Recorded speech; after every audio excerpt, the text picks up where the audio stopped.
नमस्कार। आज हम बात कर रहे हैं सर्वपितृ अमावस्या की, जो इस साल 21 सितंबर 2025 को है। हमारे पास इससे जुड़े कुछ नोट्स और जानकारी है और हम कोशिश करेंगे कि इसे थोड़ा गहराई से समझें। नमस्कार। बिल्कुल, ये एक बहुत महत्वपूर्ण दिन है हिंदू परंपरा में। खासकर पितृपक्ष के बिल्कुल अंत में आता है ये। हाँ, तो आज देखते हैं कि हमारे स्रोत क्या कहते हैं, इसके महत्व के बारे में, क्या विधियां हैं और क्यों इसे इतना खास माना जाता है। जी, मुख्य रूप से तो ये दिन हमारे पूर्वजों यानी पितरों को समर्पित है। सही। तो चलिए इसके महत्व से ही शुरू करते हैं। स्रोत बताते हैं कि इसका मुख्य उद्देश्य है पूर्वजों को याद करना, उनके प्रति श्रद्धा दिखाना। श्राद्ध, तर्पण, दान ये सब इस दिन खास तौर पर किए जाते हैं। हाँ, और ये सिर्फ एक रस्म नहीं है। मान्यता ये है कि इस दिन जो भी कर्म पूरी श्रद्धा से किए जाते हैं, उनसे परिवार में शांति आती है, सुख और समृद्धि बढ़ती है। अच्छा, मतलब ये सीधे तौर पर जुड़ा है परिवार की खुशहाली से। बिल्कुल। सोच ये है कि जब हमारे पूर्वज तृप्त होते हैं, शांत होते हैं, तो उनका आशीर्वाद परिवार पर बना रहता है। ये एक गहरा कनेक्शन माना जाता है। और स्रोत कुछ और फायदे भी बताते हैं, जैसे पूर्वजों के जाने अनजाने में हुए पापों का निवारण होता है, परिवार में सौभाग्य आता है। जी, कल्याण की बात भी है और यहाँ तक कि व्यक्ति को आत्मिक शांति और मोक्ष प्राप्ति में भी इससे मदद मिलती है, ऐसी मान्यताएं हैं। ये तो काफी गहरा है, मतलब ये सिर्फ याद करना भर नहीं है। नहीं, बिल्कुल नहीं। ये दिखाता है कि हमारा रिश्ता सिर्फ यादों का नहीं, बल्कि एक आध्यात्मिक स्तर पर भी जुड़ा हुआ माना जाता है। उनकी शांति हमारे वर्तमान के लिए भी जरूरी समझी जाती है। इसी से जुड़ा एक शास्त्र वचन भी है नोट्स में। पितृदोष निवारणार्थ सर्व पितृ अमावस्या श्राद्ध आवश्यक है। ये पितृदोष क्या है ये? स्रोत कुछ बताते हैं इस बारे में? देखिए, स्रोत सीधे सीधे से लंबा चौड़ा डिफाइन तो नहीं करते, पर संदर्भ से ये लगता है कि ये एक तरह की मान्यता है कि अगर किसी वजह से पूर्वज अतृप्त रह गए हों, दुखी हों, तो उसका एक नकारात्मक असर परिवार पे पड़ सकता है। ओ, मतलब जैसे कोई बाधा या परेशानी? हाँ, कुछ ऐसा ही जीवन में आने वाली रुकावटों के रूप में इसे देखा जा सकता है। और सर्वपितृ अमावस्या का श्राद्ध, ऐसा माना जाता है, इस दोष को दूर करने के लिए बहुत महत्वपूर्ण है। अच्छा, तो ये एक तरह से अपना कर्तव्य निभाना भी हुआ और उनकी अतृप्ति को शांत करने का एक प्रयास भी। बिल्कुल सही कहा आपने। ये कृतज्ञता दिखाने का दिन तो है ही, और साथ ही अपनी जड़ों से, अपने इतिहास से जुड़ने का भी एक मौका है। ये याद दिलाता है कि हम कहाँ से आए हैं और उनके प्रति हमारा एक दायित्व है। उनकी शांति मतलब अपने वर्तमान और भविष्य को भी एक तरह से सकारात्मक बनाना। ये बात तो समझ में आती है। ठीक है, तो महत्व तो काफी गहरा है। अब जरा ये समझते हैं कि इस दिन करते क्या है। विधियों का भी जिक्र है हमारे पास। जी। शुरुआत होती है सुबह जल्दी उठने, स्नान करने और साफ कपड़े पहनने से। ये तो खैर सामान्य ही है किसी भी पूजा पाठ के लिए। हाँ, बिल्कुल। शुद्धि बहुत जरूरी है, तन की भी, मन की भी। ये एक तरह से माहौल तैयार करना है उस काम के लिए, पवित्रता लाना है। फिर पवित्र जल और खाद्य सामग्री जैसे दाल, चावल, फल वगैरह तैयार करने की बात है। और पूजा की जगह, चाहे घर हो या नदी किनारा, उसे भी साफ करना होता है। ये सब तैयारी का हिस्सा हुआ। सही कहा। सामग्री जुटाना, जगह साफ करना, ये सब दिखाता है कि कितने ध्यान और सम्मान से ये किया जाना चाहिए। ये उस मुख्य अनुष्ठान की भूमिका है। ठीक है, तो अब आते हैं मुख्य विधियों पर। श्राद्ध और तर्पण। इसमें सबसे पहले है पिंडदान। स्रोत कहते हैं हल्दी, चावल और तिल मिलाकर पिंड बनाते हैं। ये पिंड क्यों बनाते हैं और किसे देते हैं? देखिए, पिंडदान का बड़ा प्रतीकात्मक महत्व है। पिंड को स्थूल शरीर का प्रतीक माना जाता है। हम इसे श्रद्धा से अपने उन पूर्वजों को अर्पित करते हैं जिनका अब स्थूल शरीर नहीं है। अच्छा। मान्यता है कि वे सूक्ष्म रूप में इसे ग्रहण करके तृप्त होते हैं और हल्दी, चावल, तिल जैसी चीजें पवित्र मानी जाती हैं, ऊर्जा देने वाली मानी जाती हैं। तो ये एक तरह से उन्हें भोजन या पोषण देने का सिंबॉलिक तरीका है। फिर आता है तर्पण। इसमें पितरों के लिए जल चढ़ाने की बात है। इसका क्या मतलब है? तर्पण शब्द का मतलब ये है तृप्त करना। जल जो है वो जीवन का, तृप्ति का प्रतीक है।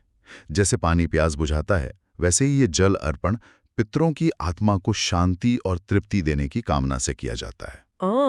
मंत्रों के साथ जब जल देते हैं तो माना जाता है कि उनकी प्यास बुझती है, उन्हें संतुष्टि मिलती है। पिंडदान शरीर का प्रतीक, तर्पण तृप्ति का। अच्छा, और फिर भोजन अर्पण भी है।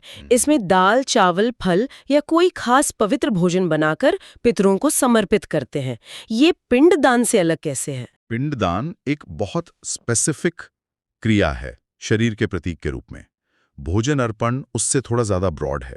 इसमें हम वो भोजन अर्पित करते हैं जो हम सामान्य जीवन में खाते हैं, या कभी-कभी वो जो पितरों को प्रिय रहा हो, ऐसी भी मान्यताएं हैं। हाँ हाँ। ये उन्हें वैसे ही भोजन कराना है जैसे हम किसी जीवित अतिथि को कराते हैं, बस यहाँ श्रद्धा और मंत्र माध्यम होते हैं। ये सब मिलाकर हमारे सम्मान और देखभाल की भावना को दिखाते हैं। समझ गई। और इन सब के बाद दान पर भी बहुत जोर है। कहते हैं गरीबों को अन्न वस्त्र दान करने चाहिए। दान क्यों इतना जरूरी बताया गया है इसमें?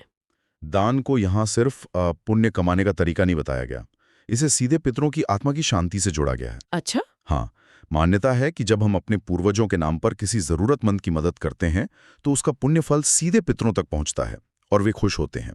ये हमारी व्यक्तिगत श्रद्धा को समाज से जोड़ता है। ये तो बहुत अच्छी बात है। जी, ये दिखाता है कि सम्मान सिर्फ पूजा तक नहीं, सेवा में भी है। सही कहा। और आखिर में जप और प्रार्थना का भी जिक्र है। हरि नाम या कोई शुद्ध मंत्र जपना और प्रार्थना करना। एक प्रार्थना भी दी है, हे पितृदेव, आप शांति को प्राप्त हो और हमारे परिवार को कृपा दें। हाँ, जप और प्रार्थना तो समझिए इस पूरे अनुष्ठान का भावनात्मक और आध्यात्मिक निचोड़ है। मंत्रों से माहौल में पॉजिटिव एनर्जी आती है और प्रार्थना हमारे दिल की बात सीधे रखती है। ये वो पल है जब हम उनसे जुड़ने की कोशिश करते हैं, माफी मांगते हैं, आभार जताते हैं, आशीर्वाद मांगते हैं। तो अगर आप देखें तो ये सारी क्रियाएं, पिंडदान, तर्पण, भोजन अर्पण, दान और प्रार्थना, ये सब मिलकर एक पूरा पैकेज बनाती हैं। हाँ, सब एक दूसरे से जुड़ा हुआ है। बिल्कुल, हर एक का अपना मतलब है और सब मिलकर हमारे सम्मान और कर्तव्य को दर्शाते हैं। ये विश्लेषण वाकई बहुत मददगार है। हर चीज के पीछे एक वजह है। अच्छा, अब आगे बढ़ते हैं। जानकारी में कुछ क्या करें और क्या ना करें, डूज एंड डोंट्स भी दिए गए हैं। करने वाली बातों में सबसे पहले है दिन को शांत और पवित्र रखना। हाँ, ये बहुत जरूरी है। जैसा हमने पहले भी बात की, माहौल सात्विक और शांत होना चाहिए। श्राद्ध कर्म में एकाग्रता और श्रद्धा चाहिए और शांत माहौल इसमें मदद करता है। और फिर भजन सत्संग करना, पूर्वजों को याद करना, जल और भोजन चढ़ाना और दान सेवा करना तो अनिवार्य बताया ही है। ये सभी पॉजिटिव चीजें, भजन सत्संग मन को जोड़े रखते हैं। जल, भोजन, दान, ये कर्म के वो हिस्से हैं जो सीधे पितरों को समर्पित हैं। ये सब उस दिन के माहौल को श्रद्धा से भर देते हैं। ठीक है, अब आते हैं उन चीजों पर जो नहीं करनी चाहिए। पहला है तर्क, झगड़ा और किसी भी तरह के वाद विवाद से बचना। ऐसा क्यों कहा गया है? देखिए, श्राद्ध का दिन सम्मान और शांति का दिन है। झगड़ा, कलह, कोई भी नेगेटिविटी इस शांति को भंग करती है। माना जाता है कि ऐसे माहौल में किए गए श्राद्ध का पूरा फल नहीं मिलता। ओह, ये दिन मन को शांत रखने का है, नेगेटिविटी से दूर रहने का। समझ गई। माहौल की पवित्रता जरूरी है।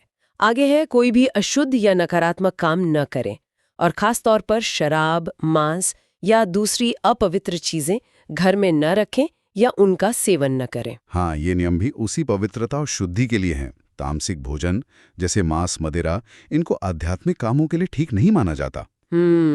मान्यता है कि ये चीजें नेगेटिव एनर्जी लाती हैं और मन की सात्विकता को कम करती हैं। इस दिन सादा, सात्विक भोजन करने और इन पदार्थों से दूर रहने को कहा जाता है ताकि तन मन शुद्ध रहे और श्रद्धा बनी रहे। तो ये नियम सिर्फ दिखावा नहीं बल्कि एक तरह का अनुशासन हुआ। बिल्कुल। अगर हम इसे बड़ी तस्वीर में देखें तो ये डूज एंड डोंट्स सिर्फ रस्म का हिस्सा नहीं है। ये व्यक्तिगत अनुशासन, संयम और श्रद्धा दिखाते हैं। हाँ, ये दिखाते हैं कि हम इस दिन को और अपने पूर्वजों को कितनी गंभीरता से लेते हैं।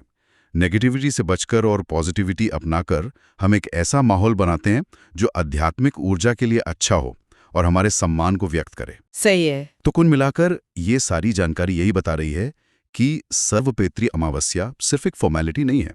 ये अपने पूर्वजों के प्रति आभार जताने, उनके योगदान को याद करने और उनके लिए अपने आध्यात्मिक कर्तव्य को पूरा करने का एक गहरा मौका है। हाँ, और इस दिन जो श्राद्ध, तर्पण, दान होता है, उसका फल सिर्फ पूर्वजों की शांति तक ही सीमित नहीं माना जाता, बल्कि उसका सीधा असर परिवार की भलाई, सुख, शांति, उन्नति पर भी पड़ता है, ऐसा विश्वास है। और इससे सीखने वाली बात भी यही है कृतज्ञता, भक्ति और सेवा, ये मूल्य शायद सिर्फ इसी एक दिन के लिए नहीं बल्कि हमेशा अपनाने चाहिए। स्रोत में एक आखिरी वाक्य भी है जो शायद इसी भावना को बताता है। सच्चा पुण्य वही है जो पूर्वजों के कल्याण और मोक्ष के लिए किया जाए। ये वाकया वाकई इस दिन के पीछे की गहरी मंशा को बताता है। ये सिर्फ अपने लिए कुछ मांगना नहीं है, बल्कि अपने पूर्वजों के कल्याण की कामना करना है, बिल्कुल निस्वार्थ भाव से। इस परंपरा के जो सांस्कृतिक और भावनात्मक पहलू हैं, वो बहुत गहरे हैं। ये सिर्फ रीति रिवाज नहीं है, ये पीढ़ी दर पीढ़ी मूल्यों को, सम्मान को, अपनेपन की भावनाओं को आगे बढ़ाने का एक बहुत शक्तिशाली तरीका भी है। सही कहा। ये हमें याद दिलाते हैं कि हम अकेले नहीं हैं, हम एक बड़ी कहानी का हिस्सा हैं। बिल्कुल, अपनी जड़ों से जुड़े हुए हैं। तो आज हमने अपने पास मौजूद स्रोतों के आधार पर सर्वपितृ अमावस्या के महत्व, उसकी विधियों, नियमों और उसके पीछे की सोच को समझने की कोशिश की। ये तो साफ है कि हिंदू परंपरा में ये एक बहुत महत्वपूर्ण दिन माना जाता है। हाँ, बिल्कुल। और इन सभी पारंपरिक बातों को समझते हुए मेरे मन में एक विचार और आ रहा है, जो शायद स्रोतों में सीधे तौर पर नहीं है, पर इसी चर्चा से जुड़ा हुआ सा लगता है। हाँ हाँ, जरूर कहिए, क्या विचार है? देखिए, हम आज की भागदौड़ भरी जिंदगी में जी रहे हैं। हो सकता है हम में से कई लोग इन सभी विधियों को बिल्कुल उसी तरह उतने विस्तार से न कर पाएं जैसा शायद शास्त्रों में लिखा है या जैसा पहले होता था। हाँ, ये तो है। समय की कमी या शायद जानकारी की भी। जी, तो ऐसे में ये सोचने वाली बात है कि हम आज के समय में अपने पूर्वजों की यादों और उनके योगदान को कैसे सार्थक रूप से जीवित रख सकते हैं। क्या केवल ये पारंपरिक अनुष्ठान ही तरीका है, या उनकी सिखाई अच्छी बातों को जीवन में उतारकर, उनके अच्छे कामों को याद करके, या बस उन्हें रोजमर्रा में कृतज्ञता से याद करके भी हम वो जुड़ाव बनाए रख सकते हैं?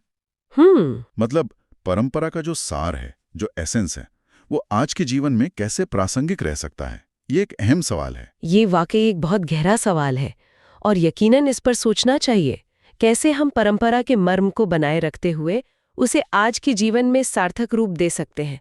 बहुत अच्छा पॉइंट उठाया आपने। जी। खैर, इसी विचार के साथ आज की इस चर्चा को यहीं रोकते हैं। हमारे साथ इस जानकारी को समझने और साझा करने के लिए बहुत बहुत धन्यवाद। धन्यवाद।